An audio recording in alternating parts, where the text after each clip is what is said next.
En el nombre del Padre, del Hijo y del Espíritu Santo. Amén. Ven, Espíritu Santo, llena los corazones de tus fieles y enciende en ellos el fuego de tu amor. Envía tu Espíritu Creador y renovarás la faz de la tierra. Oh Dios, que has iluminado los corazones de tus fieles con la luz del Espíritu Santo, concédenos que, guiados por este mismo Espíritu, obremos rectamente y gocemos siempre de sus consuelos. Por Jesucristo nuestro Señor. Amén. Dios te salve María, llena eres de gracia, el Señor es contigo.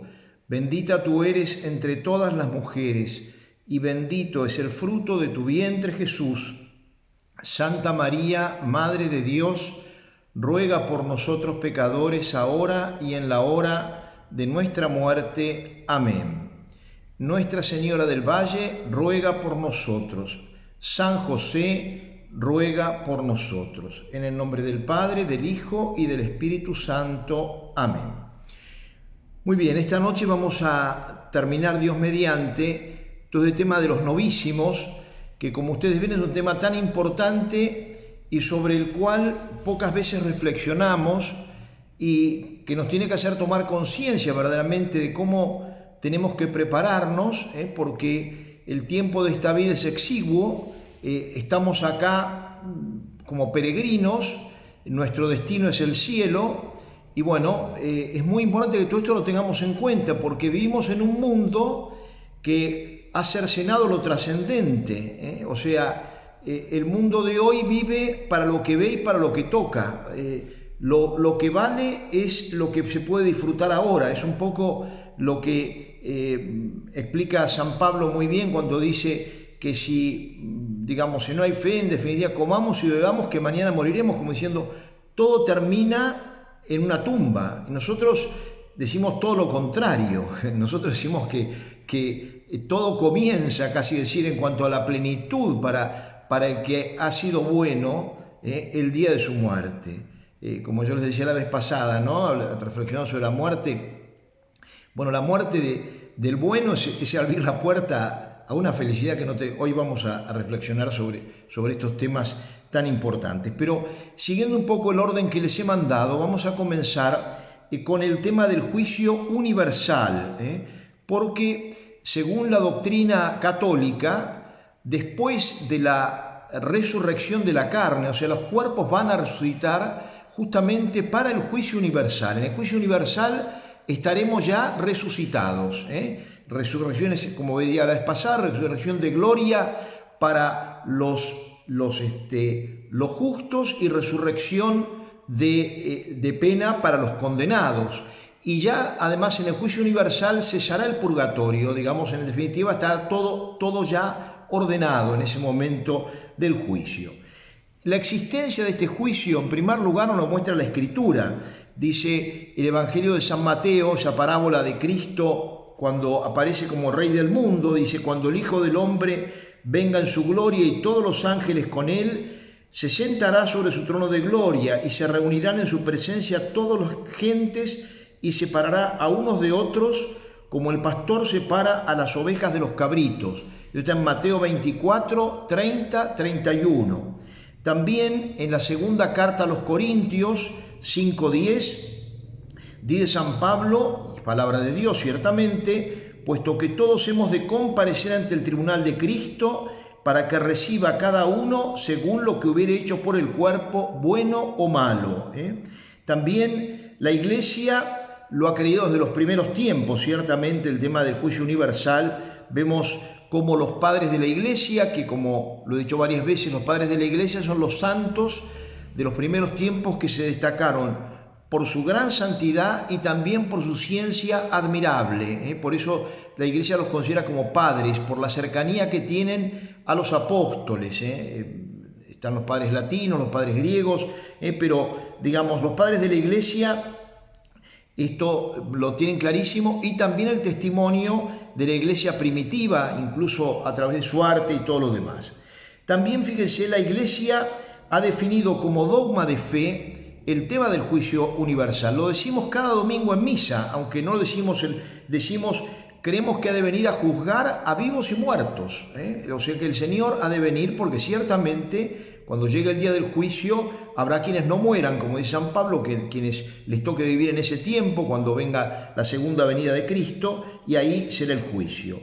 Dice también el Denzinger, que como se explicaba es este libro que ha de alguna manera recolectado todas las definiciones de la Iglesia, dice: al fin de los siglos ha de venir a juzgar a vivos y muertos. Y también el Denzinger 531 dice: en el día del juicio todos los hombres comparecerán con sus propios cuerpos ante el tribunal de Cristo para dar cuenta de sus propias obras. Es una cosa verdaderamente muy impresionante.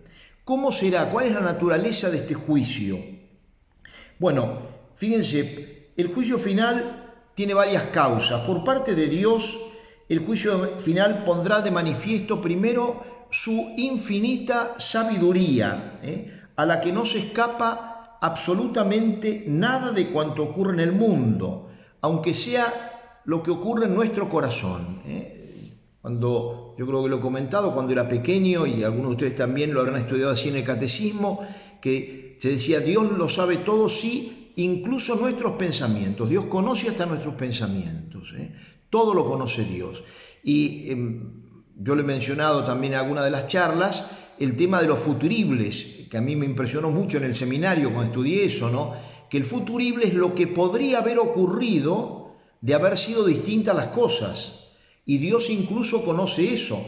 Por eso es que cuando Jesús dice: ay de ti Corazaim, ay de ti Betsaida, porque si los milagros que hicieron en ti se hubiesen hecho en Tiro y en Sidón, tiempo a que se habían convertido, Jesús sabe, como Dios, que de haber ocurrido esos milagros en esas ciudades paganas, se hubieran convertido. Eso es un futurible, una cosa que no ocurrió, pero que podría haber ocurrido. Dios conoce hasta eso. Dios sabe lo que hubiera pasado si yo hubiera muerto a los 20 años o si en lugar de estar en Ñatuya hubiera estado en Buenos Aires. Es impresionante. La ciencia de Dios es una cosa realmente muy impresionante. Entonces, en el juicio final quedará de palpable su sabiduría infinita. También quedará palpable su providencia admirable. Ahí comprenderemos también la permisividad del dolor y del mal en el mundo. Y cómo se cumple lo que dice la carta a los Romanos, que todo coopera para el bien de los que aman a Dios. Que Dios, digamos, si permitió cosas que eran malas, no lo hizo sin motivo. Y al contrario, redundó en bien de los buenos. Y también ahora saca bienes mayores como son la gloria del justo y la confusión del que se ha obstinado en su pecado. Su justicia también, que restablecerá definitivamente el orden, premiando a la virtud y castigando al vicio, lo que no ocurre en nuestro tiempo, ¿no es cierto? O sea, en la vida del hombre no ocurre eso todavía. Uno ve muchas veces que personas muy perversas prosperan y que gente muy buena tiene de pronto muchas cruces. Llegará el momento en que eso será restablecido el orden, el premio a la virtud y el castigo al vicio. En el juicio final también será muy importante por parte de nuestro Señor Jesucristo. ¿Por qué? Porque aparecerá claramente que Él es el Hijo de Dios, pero el Hijo de la segunda persona de la Santísima Trinidad. Entonces, esto, fíjense, esta verdad confundirá a todos los que negaron su divinidad, desde los judíos que rechazaron la divinidad de Cristo, las sectas que se apartaron del Señor, en fin, todos aquellos que no reconocieron, se entiende, culpablemente. Hay mucha gente que hoy en día vive en una iglesia herética, pero que no lo hacen de mala voluntad, nacido ahí en ese lugar, digamos. No es lo mismo que la fuerza que tiene, que yo le elegía de un Lutero, un Calvino, que la que puede tener un luterano de nuestro tiempo, ¿no es cierto?, que ha nacido en esa confesión religiosa.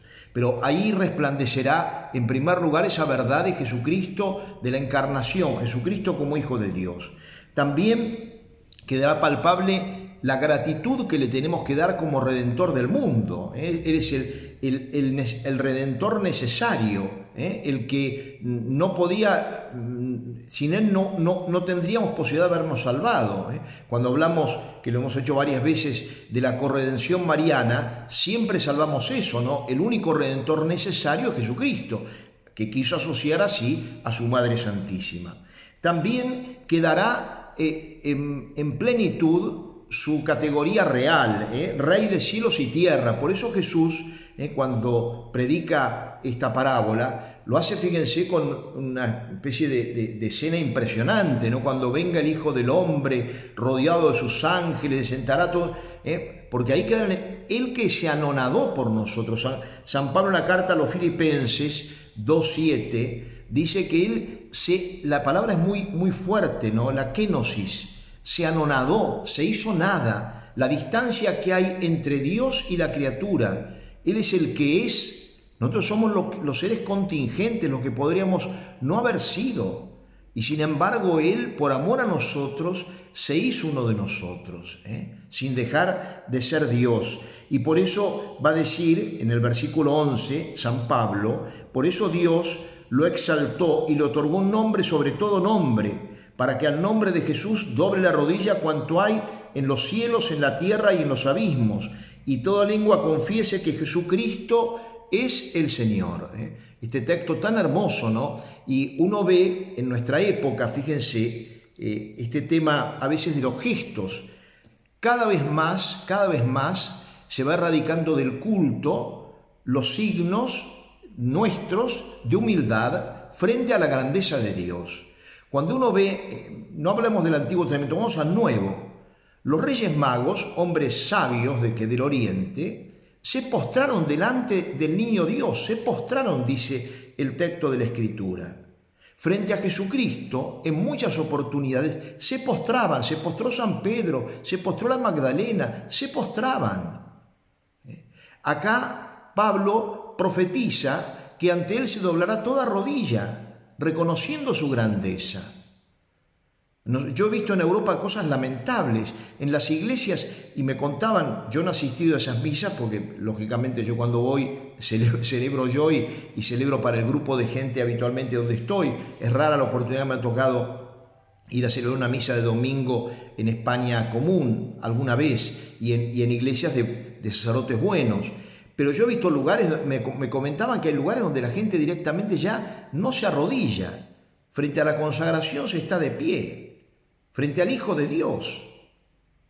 Dejémonos, por supuesto, es un tema larguísimo, ¿no es cierto? Pero como se ha quitado durante siglos, la comunión se recibió de rodillas, como un signo que yo reconocía que bajo la apariencia de un poquito de pan, estaba vivo el Hijo de Dios.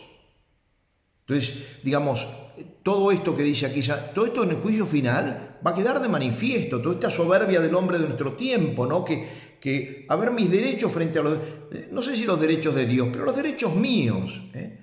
A veces se postran y son alfombras de un dirigente político o de un empresario, y sin embargo frente a Dios no, frente a Dios, cuanto tratémonos de igual a igual, como a veces el lenguaje mismo, ¿no? Mirá Jesús, mirá Padre, ¿qué te parece ¿Qué te parece María? Nos dice, cuidado, no estás hablando con cualquiera, estás hablando con el Hijo, es tu Padre, es verdad, y que te ama como nadie, pero no deja de ser Dios al mismo tiempo, no lo trates como un cualquiera, ni a la Virgen como una cualquiera. Entonces, por parte de los hombres también, el juicio universal tendrá una importancia enorme. ¿Por qué? Porque se va a justificar el inocente, se va a poner en evidencia el que ha sido bueno, todas las obras buenas ocultas o mal interpretadas. ¿Cuánto han sufrido a veces los santos que han sido denigrados? Cuánta calumnia que ha habido. Uno se pone a pensar en los santos mártires, cuántos han muerto pero como malas personas. Pensemos en la época de Nerón, por ejemplo, cuando se acusó a los cristianos del incendio de Roma, cuántos morían en medio de insultos, de las barbaridades que se afirmaban en ese tiempo de los cristianos. Bueno, todo eso, y ni que hablar posteriormente, la Revolución Francesa, todo esto, los genocidios que se han hecho, todo lo que ha sido verdaderamente terrible, ¿no? La persecución católica en España en la guerra del 36, la persecución cristera a los cristeros en México, cuántos santos hay ahí, todo esto quedará en evidencia. La confusión del pecador, ahí sí que no existirá el vivo, sino que el condenado, porque cuando hablo del pecador hablo del condenado, condenado que se condena porque quiere porque él ha persistido en su pecado, despreciando todo el amor infinito de Dios que de tantas maneras le manifestó su voluntad de llevarlo al cielo. Nadie se va al infierno, como lo veremos, porque tuvo mala suerte o porque fue predestinado al infierno. No, eso no es así. Y también, vuelvo a decir, la restauración del orden conculcado. El misterio del mal y del pecado, que triunfa frecuentemente en esta etapa de la historia, va a quedar resuelto definitivamente. El juicio final, digamos, será por Jesucristo. ¿Por qué? Porque todos hemos sido redimidos por Él seremos juzgados y recibiremos de Él el premio o el castigo. Este tema del juicio es uno de los dogmas de nuestra fe que más han influido en la vida cristiana de muchos santos, pensando ese momento, ¿no? Momento tremendo, ¿no? San Jerónimo, por ejemplo, hacía mucha penitencia pensando en el llamamiento del juicio, como diciendo qué cosa que tenemos que rezar para que todos puedan, para que la mayor parte pueda estar al menos, sabemos que habrá condenados, pero que la mayor parte puedan estar del lado del Señor. Cómo tenemos que aprovechar también nosotros la consideración del juicio final para nuestra vida cristiana. Cristo vendrá a juzgarnos, no preocuparnos por el aplauso de los hombres, porque todo lo que los hombres no ven, lo ve Dios. Recuerdo una vez me dieron una estampita muy hermosa de un soldado caído muerto en el campo de batalla y decía: para Dios no hay héroes anónimos. Dios lo conoce todo. Y eso también quedará en evidencia en el juicio. Tanta gente santa, tanta gente buenísima, que conoceremos ahí. Tantos santos de una talla enorme. Piensen, por ejemplo, los cartujos, que es una orden contemplativa de varones que ha dado tanta gloria a la iglesia fundada por San Bruno. Ellos no inician causa de beatificación por ninguno de sus miembros. El único santo que tienen es San Bruno. El resto incluso se sepultan sin identificar el cuerpo. O sea, al principio sí, los más cercanos saben que en el cementerio, que además está dentro del predio de la Cartuja, ahí está sepultado los restos de fulano, pero cuando pasan 100 años ya nadie sabe quién está. Y yo conozco testimonios de cartujos que han comentado que a veces cuando han tenido que hacer algún cambio en el cementerio se han encontrado cuerpos incorruptos, ignoran de quién es. ¿Cuántos grandes santos que habrá, conocidos para Dios, desconocidos para nosotros? Eso en el juicio final quedará en evidencia. Por eso también la importancia de enderezar ahora nuestro camino. Vamos a entrar en un tema que realmente creo que es el más terrible y el que más temor, además nos tiene que inspirar temor realmente, que es el tema del infierno. A uno le horroriza cuando piensa en el sufrimiento tremendo que significan, por ejemplo, las guerras, los campos de concentración, las enfermedades tremendas, las plagas como la peste negra, que en Europa murió 1 de cada 3 hombres, ¿no? Una cosa tremenda, pero qué sé yo, cuando uno ve los campos de concentración, tú dices, qué horror, qué espanto, lo que es esto, ¿no? Los genocidios tremendos como en África ha habido hasta hace poco tiempo, ¿no? Todo eso que podemos imaginar y cosas peores, no se pueden comparar con el infierno. Porque todo eso tiene fin, el infierno no.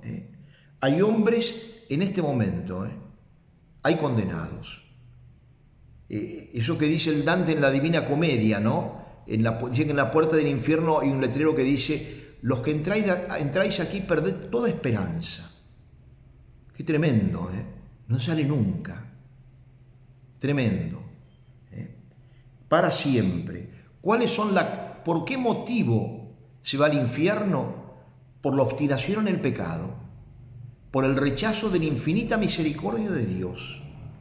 Dios es un Padre que no hay nadie en el infierno que pueda decir: yo acá estoy mal, se equivocaron conmigo, yo llegué acá porque, tuve mala suerte. No, nadie. Todos los que están allí están justamente condenados y no pueden negar que han sido objeto de la búsqueda de Dios y que la han rechazado. Eso es lo tremendo. Entonces, nosotros, Cuando hablamos del infierno, yo les digo, yo lo hago con un sentido muy apostólico, porque muchos santos los ha movilizado muchísimo, nos tendría que movilizar muchísimo. No solamente el hecho personal de decir, Dios quiera que yo no caiga en el infierno desde ya, sino el hecho, yo no quiero que caiga nadie en el infierno. ¿Cómo voy a desear eso para cualquier persona? A mí díganme, el más perverso, yo deseo que se arrepiente y que muera como murió el buen ladrón.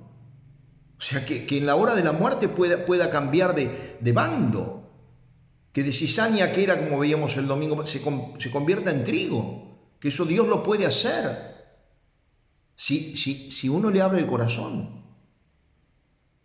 San Luis Orione decía, entre tantos santos, ¿no? Pero él, recuerdo que decía, Señor, ponme por tu misericordia o ponme sobre las puertas del infierno para que por tu misericordia las cierre.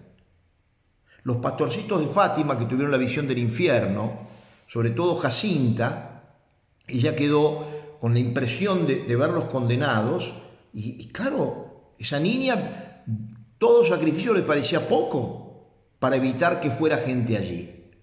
Por eso esta meditación no es simplemente para decir, uy, qué miedo, que también tomémoslo en serio, porque esto evidentemente, hoy en día digo esto porque el infierno tiene muy mala prensa, aún dentro de la iglesia. Uno se encuentra con gente de iglesia, no, el infierno, mira, eso es una cosa, el diablo no existe, el diablo es una forma de llamar al mal, eso no lo dice la fe de la iglesia. Como hemos visto cuando tratamos el tema de los ángeles, el demonio es un ser personal, no es una forma de llamar al mal. Y el infierno existe, y no está vacío. Y el infierno, digamos, es una posibilidad en la medida que somos viadores todavía, peregrinos, para todos los que estamos en este mundo. Por eso es que nos tenemos que cuidar de él. La existencia es parte de la fe de la Iglesia. La Sagrada Escritura, por ejemplo, en Eclesiásticos 7:18 dice, acuérdate de que la cólera no tarda, humilla mucho tu alma porque el castigo del impío será el fuego y el gusano. En Isaías 66:24 dice, al salir verán los cadáveres de los que se rebelaron contra mí, cuyo gusano nunca morirá y cuyo fuego no se apagará, que serán objeto de horror para toda carne. Isaías 66:24.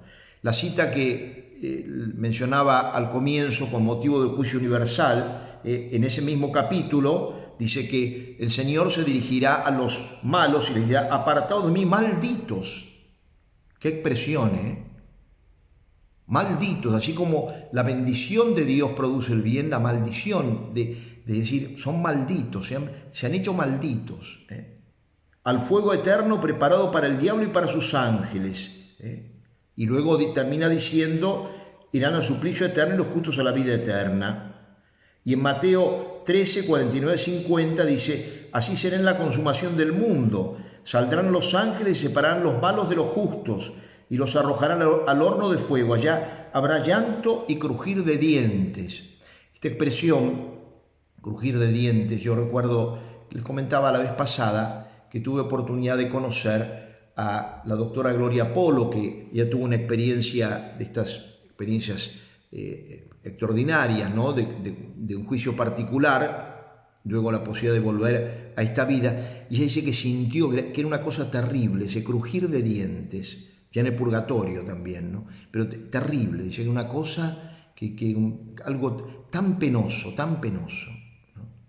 Entonces, también la Iglesia lo define como verdad de fe, y que al infierno descienden inmediatamente las almas de los que mueren en pecado mortal. Aprovecho para hacer en este sentido una cosa que no tiene que ver con el infierno, pero que sí tiene que ver con la pastoral ordinaria, que es lo siguiente. Miren, a veces cuando muere una persona, uno pregunta, ¿cuánto tiempo puede permanecer el alma en el cuerpo de una persona que acaba de morir? ¿Se va inmediatamente el alma? ¿Está un tiempo más? No lo sabemos. Y por eso es que uno, cuando llega a por ejemplo, acaba de morir una persona, uno bajo condición, no en absoluto, porque uno no sabe si todavía está el alma ahí, pero bajo condición, uno puede administrar, por ejemplo, el sacramento de la unción. O uno puede bajo condición bautizar a un bebito que no ha sido bautizado apenas muerto, porque quizá todavía esté el alma. Ahora, una vez que el alma sale ya del cuerpo de la persona, no sabemos eso, no conocemos esos detalles, ahí sí, inmediatamente, juicio particular, inmediatamente, purgatorio, cielo o infierno, inmediatamente. Eso sí que es inmediato. Bueno, la Iglesia define como verdad de fe la existencia del infierno y que a él descienden inmediatamente las almas que mueren obstinadas en el pecado mortal. La pena es la carencia de la visión de Dios y el actual, el tormento de la gehenna eterna. En el Denzinger dice, definimos además que según la común ordenación de Dios, las almas de los que mueren en actual pecado mortal, inmediatamente después de su muerte descienden al infierno, donde son atormentados con las penas infernales. ¿Cuáles son las razones de conveniencia del infierno? Bueno, todo legislador debe establecer una sanción contra los transgresores de la ley. También la ley divina, que en estos momentos es tan despreciada, debe tener una sanción. Nada queda, dice la Escritura, Deus non irridetur, de Dios nadie se ríe. La justicia divina exige que el orden que ha sido conculcado vuelva a reinar. La santidad de Dios exige que el mal sea castigado. Y de hecho, fíjense que eso está puesto en el corazón del hombre. Casi todas las culturas y antiguas religiones paganas hablan de un castigo o de un premio después de esta vida.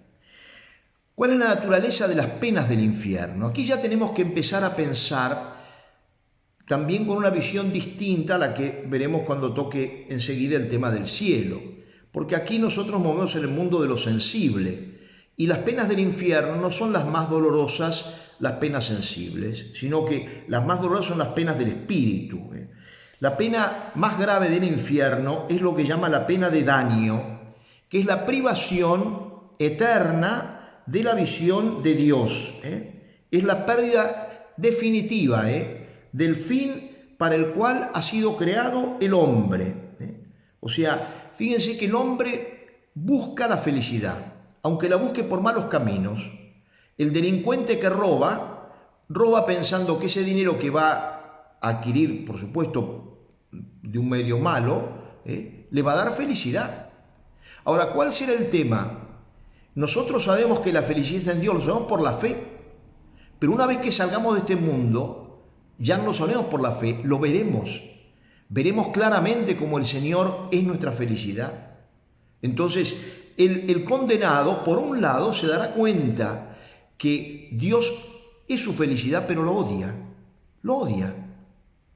Entonces queda eternamente infeliz, eternamente frustrado. Es la más terrible y mayor de las penas del infierno. El estar frustrado eternamente.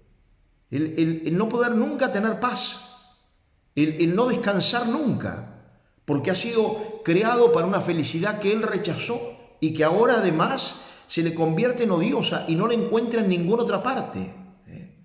Es como que quemó la casa y ya no tiene sitio donde vivir y no hay lugar donde vivir. Una cosa horrenda. Supone la pérdida del mayor bien, que es Dios. Y él se ve obligado a huir de ese bien porque lo odia. Es como el ojo enfermo que no soporta la luz. Y uno dice, tiene ojos sí, pero busca la oscuridad. ¿Por qué? Porque el ojo lo tiene enfermo. Y la luz entonces no la soporta. Y uno dice, pero qué maravilla, podía ver. Mirá, como si no... Odia la luz, odia la luz. Eso pasa con el condenado. La pena de daño, esto en unos minutos más lo voy a desarrollar cuando toque el tema del cielo, es la misma para todos los condenados. Pero cuidado, admite distintos grados de apreciación subjetiva. ¿Qué quiero decir? Que el sufrimiento será mayor según el grado de culpabilidad de cada uno. El que ha sido condenado, por así decir, con mayor malicia, con pecados verdaderamente más graves y más conscientes a veces hechos por él, sufrirá más que el que es condenado con pecados graves, evidentemente, nadie se condena por una tontería, pero el sufrimiento, la pena de daño se da para los dos, pero en un caso más grave que en el otro. Uno sufrirá más por la pena de daño que el otro.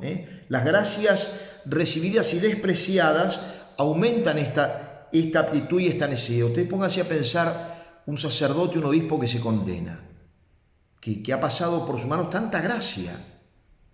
Uno dice, evidentemente que en el infierno debe ser terrible para esa alma, mucho más quizá que para una persona que vivió mal, vivió en pecado, pero que no tuvo la posibilidad tan cercana, que quizá fue instrumento para otros, como dice San Pablo, no sea que yo, habiendo predicado el bien, resulte el día de mañana desplazado, que no llegue al cielo.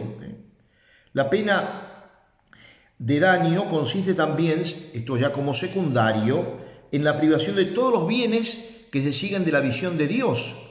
O sea, al ver a Dios también yo veo a la Virgen Santísima, veo a los santos, veo a mis seres queridos. La soledad también en el infierno. En el infierno no me encuentro con amigos. Así como en el cielo prevalece el amor, como lo veremos, el infierno es el odio. Nadie quiere a otro. No existe la amistad. No es que yo voy al infierno y se condenó un amigo mío, en el infierno nos encontraremos para comentar nuestras penas. No, nos odiaremos. Ahí no hay bien, porque no está Dios. Hay odio puro. También la privación de la luz, que es una de las características de los seres, digamos, del cielo. También, aparte de la pena de daño, vendrá otra pena, que es la pena de sentido. La pena de sentido que se aplica sobre todo a los hombres, porque los ángeles no tienen cuerpo, que atormenta las almas de los cuerpos de los condenados y que aumentará, ya en este momento ellos sufren, pero no han resucitado. La resurrección del cuerpo, por así decir, le aumentará todavía más la pena. Esta pena consiste principalmente, como se habla del fuego, no sabemos cómo es el fuego del infierno. Pero, y en esto creo que también la santidad y la caridad de grandes santos, como por ejemplo San Alfonso María de Ligorio, doctor de la Iglesia, dice que el fuego del infierno, comparado con el fuego nuestro, con el que usamos nosotros para quemar lo que fuere, parece fuego pintado. O sea, como diciendo, es muchísimo más dañino. Fuego que quema de un modo que no sabemos cómo será, pero tremendo.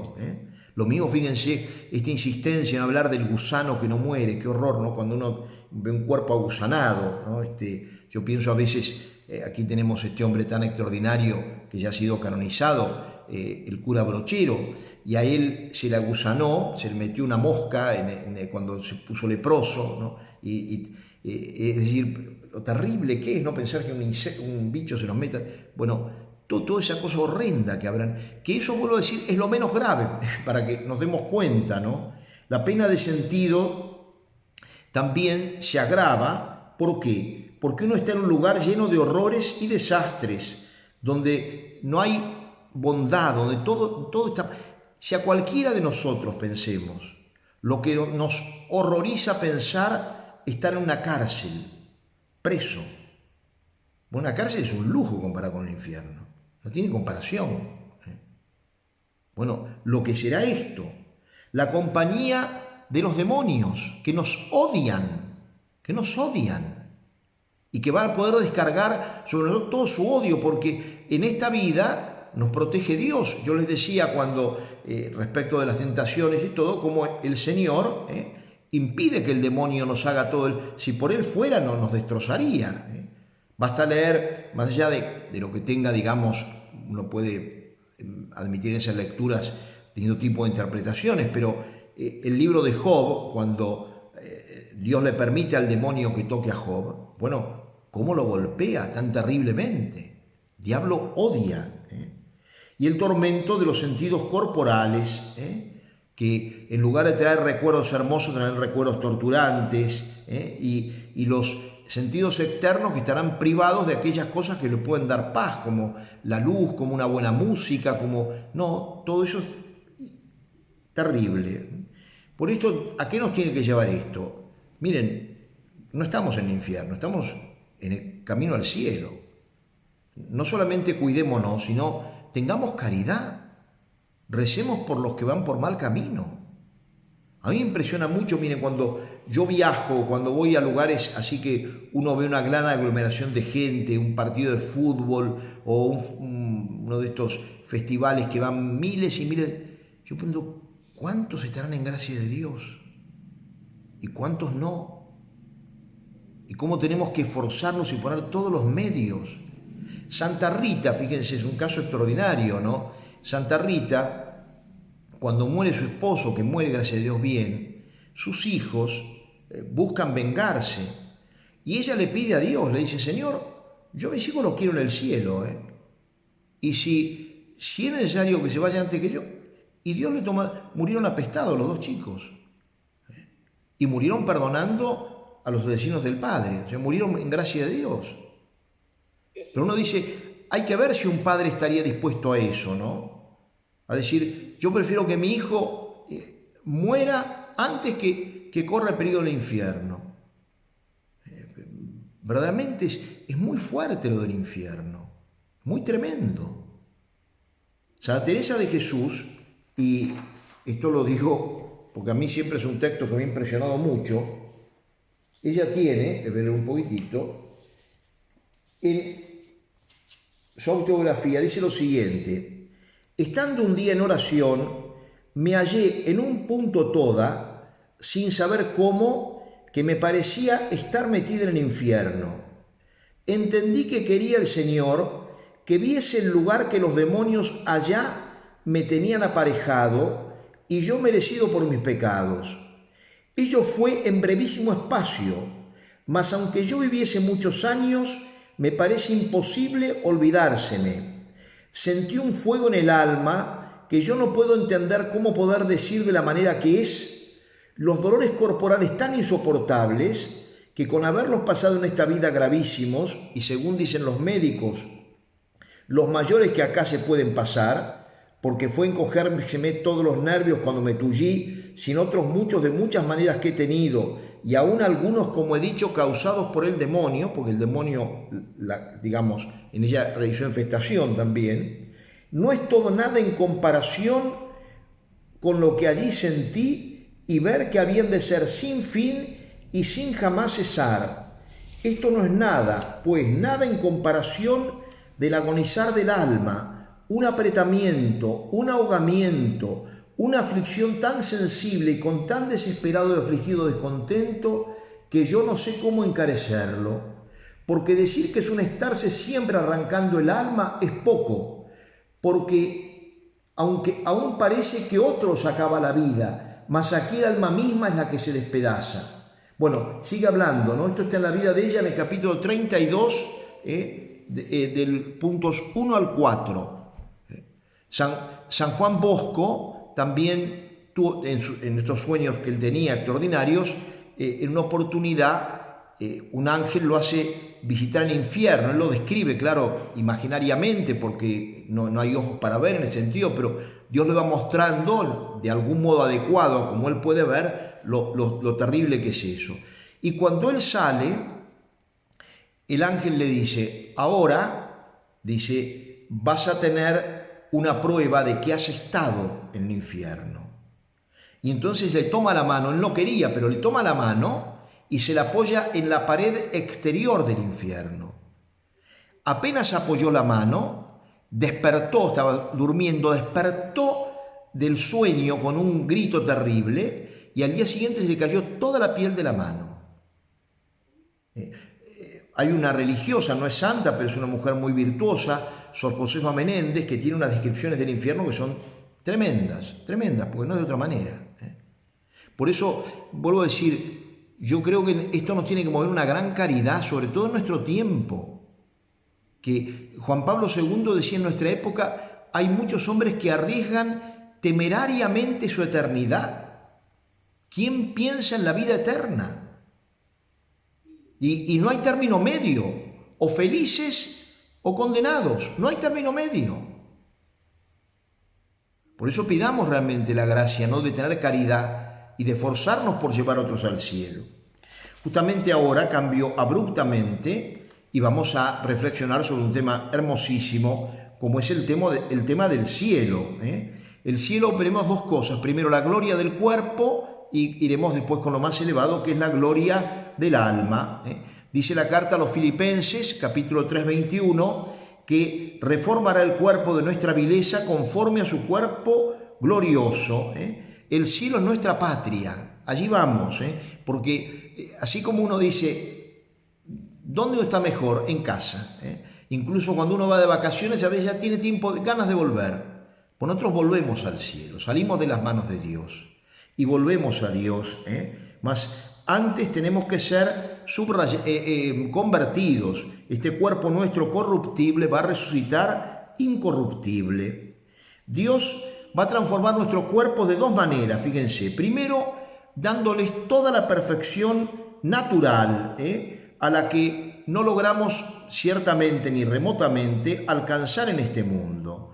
En la vida eterna el cuerpo será perfecto. No es como acá que hay que usar lentes o que necesito un bastón o que tal remedio para tal cosa. No, eso nada. Los órganos serán perfectísimos en su máxima potencia natural. Nuestro cuerpo será el mismo, pero distinto. Será el mismo porque si no, no sería resurrección, si no sería cambio de cuerpo, me da otro cuerpo totalmente distinto. Ahora, ¿cómo hará eso Dios, el poder infinito de Dios? Porque uno dice, bueno, a ver, ¿cómo hará con los cuerpos de los que murieron hace millones de años que no se conserva nada? Dios lo hará, pero el cuerpo de esa persona, el que resucitará es el cuerpo que él tuvo, el cuerpo que él tuvo en esta vida. Si no, no habría verdadera resurrección. Con todos sus miembros, lógicamente, en el cielo no habrá ni tullidos, ni mancos, ni cojos, ni nada por el estilo. En el cielo, digamos, en la plenitud de la edad. O sea, un bebito, por ejemplo, pensemos el caso de un bebé que muere recién nacido o de un chiquito que está en el seno de la mamá y muere en un aborto espontáneo y ha ido al cielo, ciertamente va a resucitar con un cuerpo perfecto, no va a resucitar va a ser bebé para toda la eternidad. No, resucitará en una edad perfecta. El Señor nos dará una plenitud y un cuerpo para la eternidad, no como este cuerpo que va envejeciendo, que se va haciendo pesado, sino cuerpo para la eternidad. Sin necesidades físicas, o sea, si hay comida o bebida no será por necesidad, porque en esta vida se ordenan a conservar la vida, pero aquí ya es vida eterna, no se puede perder, y el cuerpo será deleitado sobre todo por el alma, a diferencia de esta vida donde los deleites a veces del cuerpo más fuertes son los deleites, digamos, sensibles. En la vida eterna no será así. También, fíjense, tendremos algunas prerrogativas extraordinarias. Por ejemplo, las cuatro principales. La impasibilidad. O sea, San Pablo va a decir en la primera carta a los Corintios 15:42 que se resucita en incorrupción. Nuestros cuerpos serán incorruptibles, eternos, incapaces de sufrir. No existirá más el sufrimiento. No habrá más la enfermedad. Se acabó para siempre el dolor. Para siempre. La sutileza, será un cuerpo espiritualizado. Así como ahora el cuerpo me pesa y a veces yo quiero ir a rezar y digo, pero tengo un dolor de cabeza, no sé, no puedo, el cuerpo determina, por así decir, muchas veces mi vida espiritual. En el cielo no será así, el cuerpo estará sometido al alma, y entonces el alma será la que pondrá todo lo del cuerpo de un modo hermosísimo. Por ejemplo, la agilidad, que seremos como el alma se moverá, el cuerpo no será más pesado, sino que se moverá a la velocidad del pensamiento, no encuentra ninguna resistencia, la rapidez del alma, la maravilla, ¿no?, de lo que seremos. Y la luminosidad, los justos brillarán, dice, como el sol en el reino de su Padre, dice Mateo 13:43. Acuérdense Moisés en el Éxodo, en el capítulo 34, 29, cuando después de contemplar a Dios aparecía con el rostro luminoso, la gloria redunda en el cuerpo. Y muchos de los santos videntes, entre ellos los de Fátima, hablan de la luz tanto de la Virgen como de los ángeles que se le aparecen. Seres de luz. Ciertamente los sentidos gozarán, todos los sentidos, todos los sentidos serán premiados con los deleites correspondientes. O sea, así como en el condenado el cuerpo, digamos, le servirá para mal porque sufrirá incluso más, en el bueno redundará para mayor goce, para mayor felicidad. Es difícil precisar las cosas porque estamos hablando de una realidad que conocemos por la fe, pero no por la evidencia, ¿no? Pero podemos pensar lo que será la contemplación, lo que podrán ver nuestros ojos, que contemplarán, primero contemplaremos a Dios, que uno dice, a ver, ya ahora voy a hablar enseguida, ¿no? Pero la maravilla, y el cuerpo contemplará desde la Santísima Virgen, Jesucristo, los santos, Santa Bernardita, fíjense, y los pastorcitos de Fátima, vieron a la Virgen y si uno suma el tiempo que la vieron, eran ni un día de tiempo, si uno junta cada aparición en pocos minutos. Y sin embargo los chiquitos de Fátima se querían, el dolor para ellos no era que se iban a morir, era que Lucía no iba todavía con ellos. Pero estaban felices de irse con la señora, estaban felices. Y la vieron un momento, la belleza, y por eso los que han tenido apariciones auténticas, en las cuales se les muestra, lógicamente, siempre son adaptadas a nuestra posibilidad. La Virgen Bernardita, vieron a la Virgen como la podemos ver en el cielo, porque hubieran muerto en el acto, el alma se hubiera ido, el alma se va, cuando no soporta, digamos, el cuerpo, no la puede retener. Entonces la Virgen se aparece menguando su belleza, es así. Entonces podemos pensar lo que será contemplar la belleza de la creación, como dice la Escritura, habrá cielos nuevos y tierra nueva. Contemplar la vista de los bienaventurados, que así como en el infierno no existirá nada bello, en el cielo todo será bello. La música, todo, absolutamente todo. El oído que se recreará también en todo eso, el olfato, los perfumes. Por ejemplo, miren, volviendo un poco atrás, una de las cosas que en los casos de posesión o de infestaciones muchas veces es un olor nauseabundo que despide el demonio, por así decir. Lo que será, eso es un infierno, ¿no? Y en cambio, en el cielo, todo será, el cuerpo tendrá una plenitud, pero siempre acuérdense, no es el cuerpo animalizado de hoy. No pensemos en una especie de paraíso tipo paraíso de Mahoma. No es eso, es totalmente distinto. El cuerpo, todo tendrá su orden perfecto, y el orden perfecto está dado ciertamente por lo espiritual. Los goces del espíritu son mucho más grandes que los goces del cuerpo, no pueden ni compararse. Aún nosotros en nuestra vida, uno dice, la alegría que uno tiene, qué sé yo, el padre cuando le nace un hijo, o el día que uno se casa con la persona que quiere, o uno dice, esa alegría no se puede comparar con la fiesta de casamiento. Uno dice, no, es otra cosa. Un padre que compara la fiesta del nacimiento del hijo con el nacimiento mismo, uno dice, pero no tiene comparación. Son todo esto. Ahora, lo más importante será la gloria del alma, como dice Mateo 25, 21, entra en el gozo de tu Señor. Así como decíamos que en el infierno la pena más grande es la pena de daño, en el cielo la felicidad más grande será la contemplación de Dios. Lo que llamamos la visión beatífica, que beatífico viene de visión de la felicidad, de beato. Beato quiere decir feliz. Dios es infinitamente feliz. Infinitamente feliz. Y los bienaventurados verán a Dios como es en sí mismo. Mateo 5:8, en las bienaventuranzas, Jesús dice, bienaventurados los limpios de corazón, porque ellos verán a Dios. Y ciertamente cuando llegue en ese momento tendremos nuestro corazón limpio y podremos contemplar a Dios, podremos contemplarlo.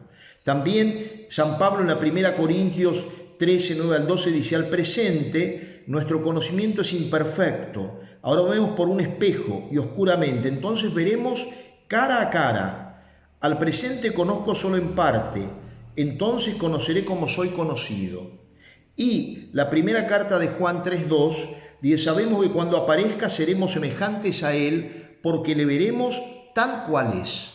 Ahora, aquí, fíjense, aquí hay que romper con un tema que lamentablemente se ha extendido muchísimo, que son las imágenes tan tontas de Dios. A gente que dibuja a Dios como un viejo barbudo, que, claro, uno dice: vas a contemplar a Dios. Bueno, ¿qué tiene de lindo Dios? Y les digo esto porque mucha gente piensa en Dios de una manera muy distante. No piensa en Dios como la fuente de la felicidad, la fuente de la alegría, la fuente de la bondad. Lo he comentado en varias oportunidades, a fuerza de ser redundante, pero miren, yo a veces he preguntado a algún grupo: ¿Dios tiene felicidad? Perdón, ¿Dios tiene belleza? Y algunos me dicen: uy, padre, qué pregunta, si tiene belleza. Bueno, sí, claro, debe tener, ¿no? Y cuando yo le digo: no, no tiene belleza. Ah, no tiene. Ah, no, no tenía. No, le digo: Dios es la belleza. Como Dios es la bondad. Por eso cuando Cristo habla, como Dios encarnado, va a decir: yo soy la luz del mundo, yo soy el camino, yo soy la verdad, yo soy la vida. O sea, en ese sentido, Dios, fíjense, se identifica con sus atributos, con sus perfecciones. Lo que será no ver cosas bellas, sino ver la belleza. No ver cosas buenas, sino ver la bondad. Si uno dice que yo me puedo encontrar con, no sé, pienso, la gente ha conocido, por ejemplo, a la Madre Teresa de Calcuta, muchos han quedado tan impactados, o al Padre Pío, y uno dice, siendo grandes santos, comparado con Dios, lo que será estar con lo bello y contemplarlo eternamente y saber que nunca lo pierdo, que ahí estoy para siempre. Eso es una maravilla. La Iglesia define como dogma de fe la existencia de la visión beatífica, que miren la maravilla, ¿no? Para el alma buena, que inmediatamente, cuando no tiene que pasar por el purgatorio, pasa de esta vida a la otra visión. Los mártires, el otro día estaba viendo una película muy linda hecha en base a la vida de estas santas mártires Perpetua y Felicidad que mueren en África en el siglo II, ¿no? Y realmente esa conciencia que ellos tenían, la fe de saber que salían de acá y llegaban allá, qué cambio. Pasar de las cosas bellas a la belleza, pasar de las personas buenas a la bondad. Cuando decimos que Dios es infinito, o sea, en todo sentido, esto también. La visión beatífica es Dios en sí mismo y de una cosa tan inagotable que la eternidad no alcanzará para agotarlo nunca. Siempre, fíjense que las cosas acá tienen, y las cosas, sobre todo las cosas materiales y creadas, tienen un tiempo. Uno va a veces a lugares bellísimos en el mundo, ¿no? Pero la gente que vive allí es como que se acostumbra a ver eso. Uno dice, qué maravilla, qué lugar tan hermoso. Sí, realmente es precioso, no te niego, pero yo de vacaciones me voy a otro sitio. Porque acá ya vivo acá, ya estoy. Bueno, eso en el cielo no será. Será inagotable, la novedad. Siempre hago la frase de Jesús: yo hago nuevas todas las cosas. La eterna novedad, pero no la novedad del cambio por el cambio mismo, sino esa novedad de la maravilla del descubrir, como tendremos ese sentido del descubrimiento de las cosas como un niño, ¿no? El niño el sentido del asombro. En el cielo estaremos, diría, infinitamente asombrados, siempre más. ¡Qué maravilla! Otra más y otra. Y uno dice, y esto es inagotable.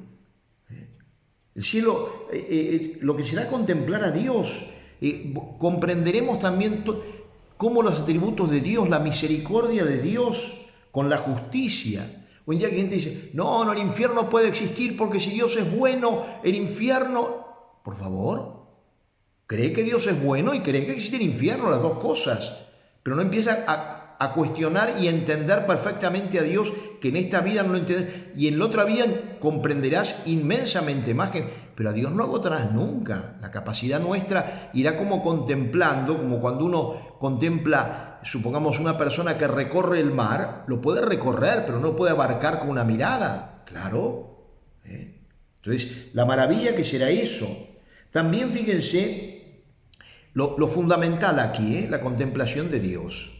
Esa es la felicidad máxima, porque en Él contemplaremos todo bien, todo lo bueno, todo lo feliz, todo lo hermoso, todo está en Él, todo está en Él. Y como fruto, cuanto más cercano a Él, por eso la Virgen María es un caso muy fuera de serie, pero la Virgen no se puede comparar con Dios, lógicamente.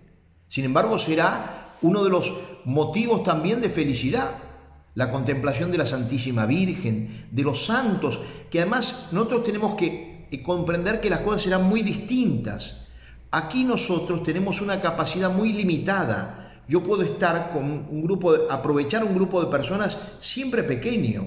Yo con 20.000 personas a la vez puedo estar con un micrófono, pero no puedo estar charlando con las 20.000 personas. En el cielo no será así. El contacto entre nosotros será permanente, por así decir, pero de una felicidad, una maravilla. Y además miren lo que les decía, no me acuerdo en cuál de las charlas, que nosotros como amaremos, pero nos amaremos perfectamente, nos alegraremos de la felicidad del otro. Y eso redundará para nuestra felicidad. Como el padre que se alegra cuando el hijo se recibe, el hijo se recibió de abogado y el papá está tan contento. Y uno dice, ¿por qué está contento? Porque mi hijo está contentísimo. Y eso, a mí me da una alegría, mire, pero no se da una idea. En el cielo nosotros nos alegraremos por la alegría de todos los bienaventurados, que serán como hermanos nuestros, que ahí sí la palabra hermano tendrá sentido absolutamente pleno, porque seremos todos hermanos, pero con una fraternidad extraordinaria. No una fraternidad tipo masónica, sino una fraternidad como la que nos puede dar Dios. También redundará el conocimiento del cielo nuevo y la tierra nueva. No sabemos cómo será el universo, pero ciertamente que será una maravilla, porque nosotros seguiremos, nuestro cuerpo seguirá estando, y como dice la Escritura, habrá cielos nuevos y tierra nueva, todo eso dentro del cielo. Habrá también, y esto lo insinué cuando hablé del infierno, pero ahora habrá grados de bienaventuranza. Dice el Evangelio de San Mateo que Jesucristo, hablando del Padre, dará a cada uno según sus obras. Y la primera carta a los Corintios, capítulo 15, versículos 41 y 42, dice, uno es el resplandor del sol, otro el de la luna y otro el de las estrellas. Y una estrella se diferencia de la otra en el resplandor. Pues así es la resurrección de los muertos. ¿Qué quiere decir esto?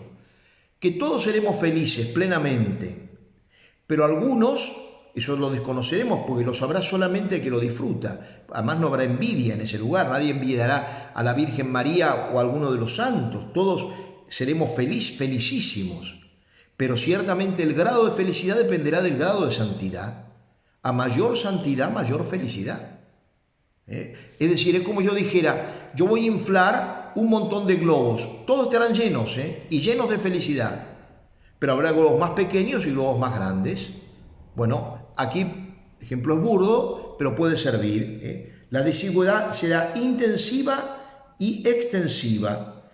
Intensiva quiere decir que los más felices penetrarán, por así decir, más la visión de Dios y con ello el gozo y el amor que la acompañan.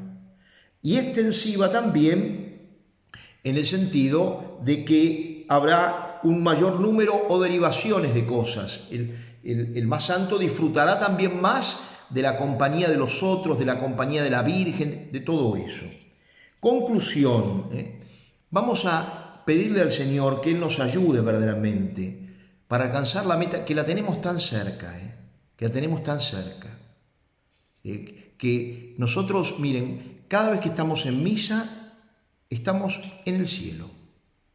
Cuando uno piensa lo que ocurre ahí, el Papa Juan Pablo II en una carta muy hermosa, que se llama Orientale Lumen, dice, la misa es el cielo en la tierra. O sea, en la misa yo estoy y cuando uno está, hay que pensar, ahí está, yo veo el Padre fulano, es Jesucristo, a mí no me engañen. Y cuando comulgo es Jesucristo. Y en la misa están los bienaventurados. Aquí en Santiago del Estero hay un cuidado muy especial por las personas que han fallecido. Aquí la gente tiene mucha devoción, se cuida mucho el tema de las personas que mueren, suelen encargarnos misas por aniversario o también un responso en el cementerio, una oración en el cementerio. Y yo les digo, miren, si ustedes quieren saber dónde tienen más cerca a las personas que han partido, vayan a misa. En la misa es donde tenemos más cerca a nuestros seres queridos. No se puede comparar en el cementerio están los restos, no hay nadie. Los restos que uno cuida con mucho cariño porque han sido parte de alguien que uno ama y porque han sido templo de Dios. Pero en el fondo están los restos. Pero en la misa no. Cuando en la misa nosotros decimos eso tan maravilloso que es el momento del santo, ¿no? Que decimos, nos unimos a los coros del cielo, a veces detallamos de los ángeles, de los santos. Es muy impresionante pensar que en ese momento, si uno pudiera ver la realidad, nos veríamos rodeados fuera del tiempo del coro más maravilloso que podamos soñar. Eso ocurre. Estamos ahí. Hemos recibido la gracia de Dios. Estamos ahí. Como dice San Pablo, corramos lo que nos queda. No nos apeguemos a las cosas de esta vida que tendremos que dejar. Todos los que estamos acá, llegado a cierta edad, uno tiene que decir, ¿para qué quiero esto? Ya no lo uso, dalo, hacele bien a otro. No te mueras con un montón de cosas esos egoísmos que a veces uno tiene, que a veces tienen, yo digo, esas ironías, ¿no? Que permite Dios. Yo he conocido casas donde de pronto no quieren usar jamás tal juego de copas o tal mueble, el comedor no se usaba, se comía en tal lado. Pasaron los años, murió esa gente y uno entraba y la mesa que tanto cuidaron rayada, las copas, todo. Y uno dice, ¿para qué cuidaste todo? Ni disfrutaste lo que tenías. Es decir, pensemos, estamos de paso, pero estamos llamados a Dios. Si quieren llamar el cielo es Dios.